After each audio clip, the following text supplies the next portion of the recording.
I hope this is a real wake-up call for at least some of the Republicans that, like, the people that they thought were, like, independent actors are very clearly not.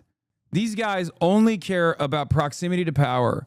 And hopefully this division for many of the right-wingers will be a moment of awareness that when they tell you, like, if they're lying about this in such an obvious way, what else have they lied to you about? A lot happening this morning, and what I'm going to try to do this morning is I seek to explain the best of my ability what is going on here. Charlie Kirk yesterday said he's no longer going to talk about the Epstein stuff, and he's going to trust his friends in the government. Remember? Honestly, I'm done talking about Epstein for the time being. I'm going to trust my friends in the administration. I'm going to trust my friends in the government to do what needs to be done, solve it, balls in their hands. I've said plenty this last weekend. What should Charlie's move be if he were just backing Trump? Avoid it or never talk about it?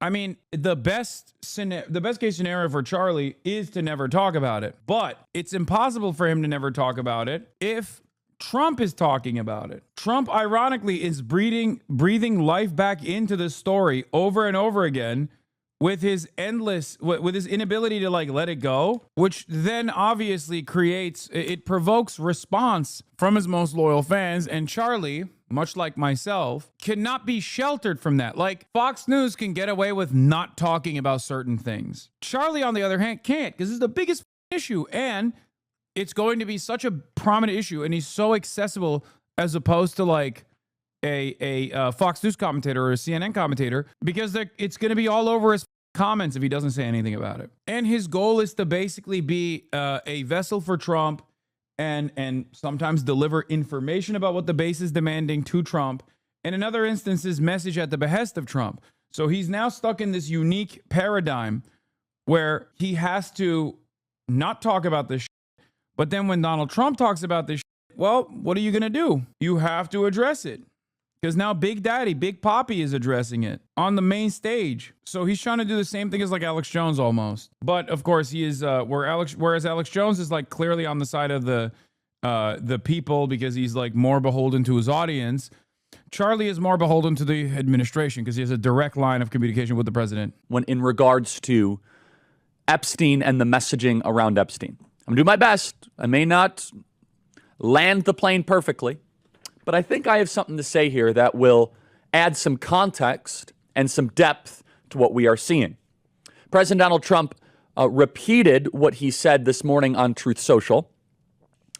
President Trump said, basically right now in the press conference, some people are doing the Democrats' work talking about Epstein, and they are stupid people. I'm approximating. He said something similar on his Truth Social this morning, and he calls it... This is so amazing. Donald Trump directly calling out Charlie Kirk's audience, and then Charlie Kirk having to, like, do Obama anger translator for Donald Trump is amazing. Yeah, go ahead, big dog. Tell us what he actually meant with this. The Epstein hoax.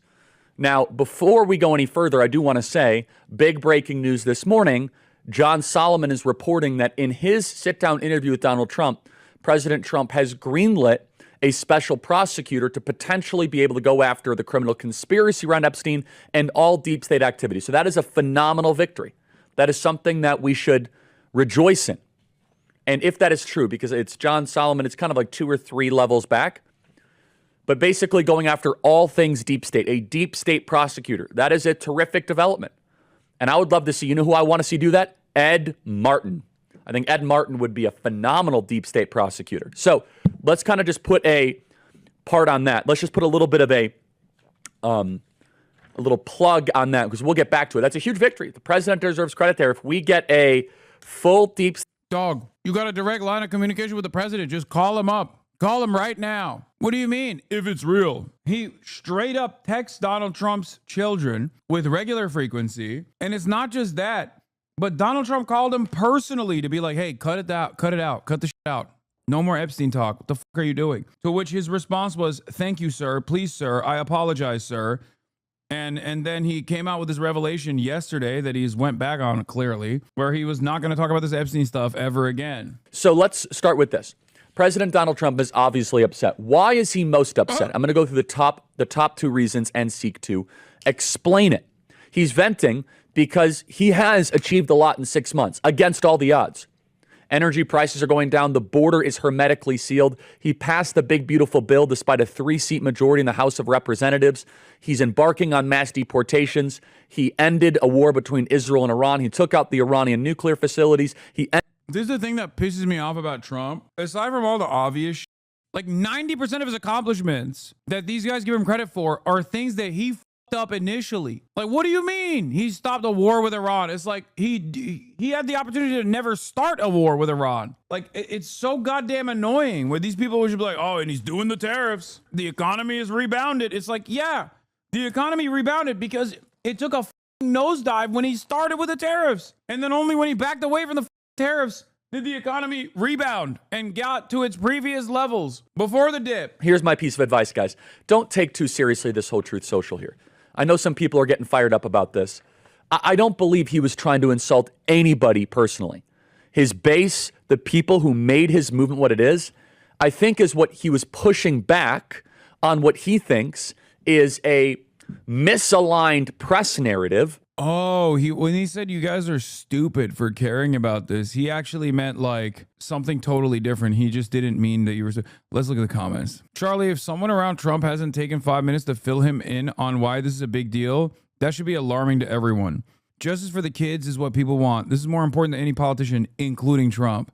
He's gaslighting us. Duh. We care because this is another example of class warfare, and we're sick of the elites not being held accountable. If Trump really felt it was no big deal and made up by Democrats, then why did he make such a big deal during his campaign about it and promise either release it at all? If it's not that big of a deal, just release it all and move on. Bro, these guys do not care. Okay, that was a HasanAbi head? No, dude. We care about this because this is another example of class warfare? No. This is the reason why I said that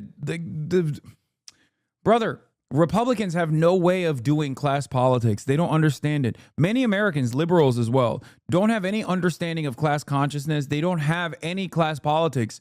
So they actually grab on to things like this as a signifier. It is a substitute for class consciousness. It's a substitute for class warfare. They don't understand that class warfare is being dished out every step of the way in every facet of their existence, whether it be their landlord raising their rent, whether it be their boss that tells them like, this is your salary and it's not increasing, whether it be price of groceries going up. They don't see it. They don't see that as class warfare, which it is. They only see this as class warfare. Jeffrey Epstein and all these elites get to do like philia on airplanes, on private jets, and then no one seems to care, and there's no justice ever served for these people. They see that as like a major part of this. So President Donald Trump has, within his memory, he saw that his presidency in 2017 was largely taken from him in Trump 1.0 because a lot of people jumped aboard the Mueller bandwagon. And with that, he kind of saw so much of his momentum that he had from the election thwarted. When people demand that he fires Pam Bondi, he hears people demanding that he explode his admin, just like what happened in the first term. So a big question the base has is, why doesn't President Trump care as much as the base cares? So let me connect the two dots together. The base cares about this. Bro, I never thought I see the day where Charlie Kirk is relegated to the position of like a hutch or like a sex pestiny trying to defend the Democratic incompetence. And only because like normally these guys get to have this veneer of independence from the administration because the administration is always giving things that their base wants. And now they have to just sit there and play catch up and play defense at a time when the base is directly at odds with the party. It's amazing. Of course, unlike those losers, he has a direct line of communication with people in prominent positions of power. Those guys are just doing it for free 99 for funsies because they think there's a market for this. Because this is a rare opportunity of a sloppy operation by the deep state. The deep state conducted itself in an overly messy, sloppy way. President Donald Trump taught us to drain the swamp. President Donald Trump taught us to want to go after the deep state. So I actually think we're all agreeing on this.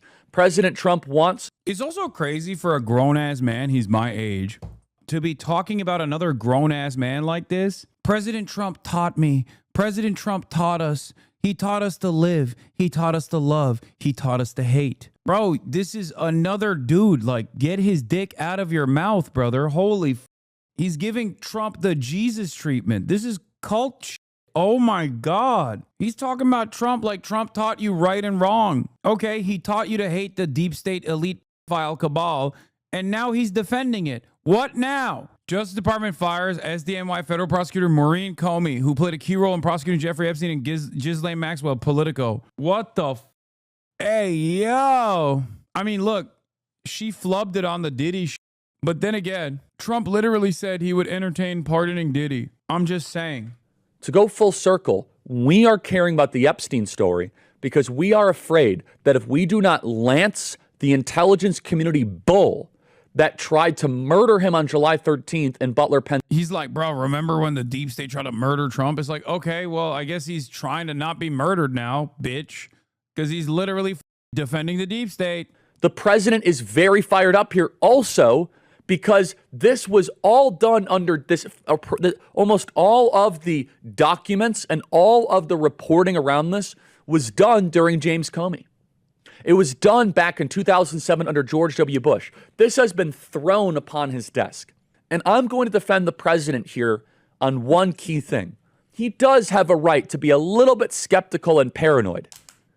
And I'm going to try to translate part of the Truth Social as to what I think. Bro, 11 minutes for 11 minutes, and he still hasn't even gotten into the meat of it. Amazing. He's saying, guys, they could have put a stink bomb in the quote unquote files that will make. Oh my God, brother. What the oh yeah, Trump is just really scared because he's been hurt before by the deep state. So he's just scared that the deep state actually put a stink bomb in the Epstein files to make Trump look bad by saying he's directly affiliated with Jeffrey Epstein in ways that maybe is even more meaningful than we previously thought. Me look bad. Honestly, that paranoia is not totally unfounded. On the other side, this is what I'm telling the president, both privately and publicly, is that the base cares about this, not to get you. The base cares about this, not to try to take you out. The base cares about this because they have your back. The base cares about this because they have your best interests at heart. The base cares about this because... I love that he writes this stuff down and he has to glance down to read it. It adds to the dishonesty, the overarching dishonesty of his commentary. And also, this is him... Bro, this could have been a text message to Donald Trump. This could have been a phone call to Donald Trump. You're saying this to him. So why don't you just say this to him in private? How do you think Trump's going to get away with it this time? He's not. I don't think he's going to get away with this. I think he's just going to do some crazy to try to get people not to pay attention to it. But the more they move in this direction, the more it feels like look at this. Look, Donald Trump fired Maureen Comey, who's the key prosecutor in the Jeffrey Epstein and Ghislaine Maxwell cases. Everything that they're doing is just making people more invested in this. It's crazy. Breaking news today, the DOJ fired Maureen Comey from the United States Attorney Office in the Southern District of New York. She's the daughter of the former disgraced FBI Director James Comey. This comes 2 months after my pressure campaign on Pam Bondi to fire Comey's daughter and Comey's son-in-law from the DOJ. Maureen Comey's husband is Lucas Isaac Haroff. As I previously reported, he works with the current Trump DOJ despite a long history of being a Trump hater. He is the assistant U.S. attorney in SDNY, working in the civil division since 2019. No word yet on whether or not he was also fired today, but he should be. +1 for Blondie today. Who is Laura Loomer and why does she have this kind of leverage? She may or may not have sucked Trump's ugly penis. At least judging by the way that Donald Trump talks about Laura Loomer, she's a fiery person. She's a fire. She's a free spirit. She's a free spirit. Laura does what Laura will. She's a free spirit. Laura Loomer, my queen. She's a free spirit. How do you know it's ugly? Come on, dude. Does Trump resemble the type of person that has a nice looking penis? Does anything about the way he carries himself give you the vibes of a man with a nice looking penis? The reason the base cares about this, again, is because we believe Epstein was an agent of the people that tried to kill Trump and try to destroy Trump's first term. President Trump thinks, though, the people caring about Epstein are part of the people that have been trying to ruin him prior. That's where I think we're actually more in harmony here. And I'm not just saying this as, trying to cope or run cover, Because President Oh, it's just a simple misunderstanding when he said everyone that cares about this is stupid. It was just a misunderstanding. Oh, I got it. My bad, Charlie. Thanks, man. This will surely work. This will surely work. the president says, why are you so focused on the person of Epstein? We're doing all this amazing stuff. This guy's a creep. I kicked him out of my club. Like, I don't know, like, why are you so fired up about this? Where our counter is, we're actually not that interested in the person of Jeffrey Epstein. We're not. What we are interested in. Why does he keep saying that? Like, no, we are interested. What the why does he keep saying, like, we're not that interested in the Jeffrey Epstein, the person? It's like, why does he keep angling it like that? It's weird. No, man, people are interested in what he did and who he did it with. Like, yeah, no, that's precisely what people want to know. Oh, my God. And the reason why you guys are emailing me, freedom@charliekirk.com, is you say, no, Mr. President, this guy is a way. It is a skeleton key. It's a chance for us to look under the hood. It's a chance for us to say, whoop, this is the thread. Thank you. The deep state made a mistake. They were sloppy. They were messy. How did Epstein die? Where did he get his financing from? Was he a representative of a foreign government? Everything. Which foreign government would that be, Charlie? Charlie, remember, is broaching on big no-no territory here. Even making inferences to Jeffrey Epstein being an agent of a foreign government, which is, of course, we all know which government that is. They're not talking about Zimbabwe, okay? They're talking about Israel, dog. That's what they're talking about. And that is a major no-no for any Republican. Even NPR calls the Mossad theory anti-Semitic law. Exactly. NPR's like, guys, the multiple former prime ministers of Israel were hanging out with Jeffrey Epstein because they love his vibes. Please don't say that there was any involvement with intelligence. It was because of the vibes alone. President Donald Trump went through an entire first term. He went through an entire term where people were constantly turning on him for fake stuff. Constantly turning on him.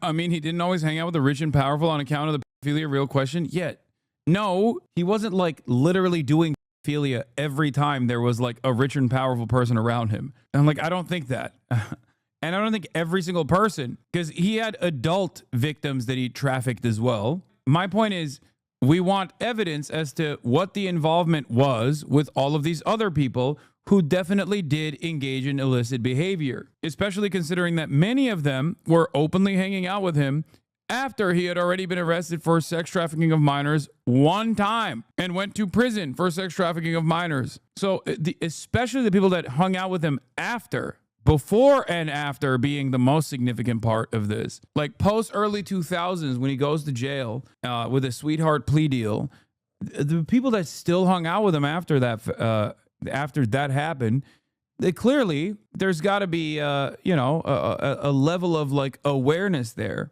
At the same time, the message that I want the president to hear, both privately and publicly, is that you in the grassroots, the emphasis and the focus on this is, partly because of all the kind of back and forth of, is it up, is it down? Also, PTSD, post-traumatic stress disorder, I guess you could call it. He's so woke. He's saying Trump's got PTSD. But I think part of this is just a messaging misunderstanding. And again, emails are flooded. Oh my God. Who's he talking to? At first, I thought this was a message to Trump. Now I'm thinking this is just a message to himself. He just keeps repeating this over and over again because he wants to believe the lies that he is telling. Is that, Mr. President, the emphasis on Epstein is truly the best intentions of your most loyal followers. Where we're not trying to score points with the CNNs or the New York Times. It's truly because we care about you. It's because we want what's best for the presidency. And one of the core campaign promises that I know. I hope this is a real wake-up call for at least some of the Republicans that, like, the people that they thought were, like, independent actors are very clearly not. Charlie and many others actually realized this. That's why they're trying to play this, like, wishy-washy both sides narrative where it's like, oh, well, President Trump, when he called you stupid, he didn't mean it. Like, these guys only care about proximity to power. That's it. They don't care about your wishes. They don't care about your interests. They've lied to you about every single thing up until this moment. And hopefully this division for many of the right-wingers will be a moment of awareness that when they tell you, like if they're lying about this in such an obvious way, what else have they lied to you about is a question you should be asking yourself. If you're a right-winger and you're watching me right now and you're like, oh, I hate this commie bastard, this piece of shit, whatever, you know, normally I got a brave truth teller that I lean on. And these guys seemingly, maybe they up a little bit here. Implying Republicans have any capacity for any self-awareness, I mean, it doesn't matter. I'm not going to encourage people from seeking out the truth, especially considering that there are plenty of former Republicans in this chat. This community is comprised of many people that did not agree with me initially. My position in American politics is unfortunately very unique. It's not a position that you get to hear, especially without any sort of like severe limitations or any sort of like negative lens. The things that I believe, I think if people watched and listened to charitably, many more would be in agreement with.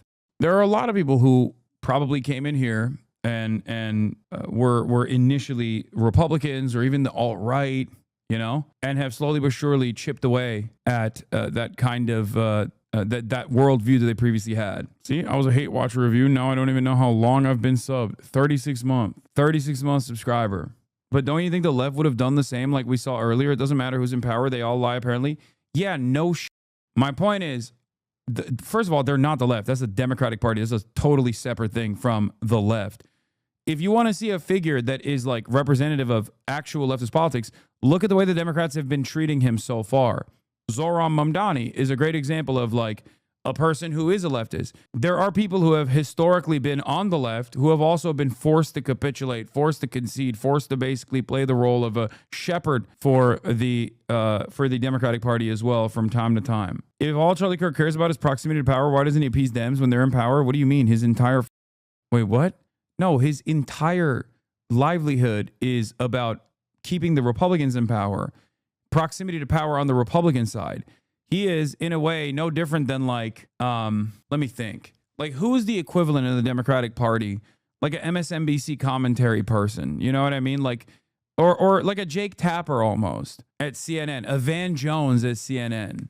Like, Van Jones is not going to suck up to the Republicans, or a Matt Iglesias is not going to suck up to the Republicans, at least now, but they will do the sucking to the Democrats. Like, they've picked a side and they're a loyal servant of said side, and they will very rarely separate themselves from that side. The independent media version for the Democratic Party of this is like a Harry Sasan or an Olivia Giuliana or people like that, or Hutch, even though they're not even like directly related to the Democratic Party. The Democratic Party doesn't want anything to do with them because they're more old school than the Republicans are. Republicans do rely on like independent media as a ecosystem, as opposed to the Democrats that haven't until this election cycle. And now they're going to probably try to find a bunch of people who are on board and loyal servants. Yeah, look, this is what I mean. Look, here is a Democrat hatchet man, Van Jones, a servant of the elite.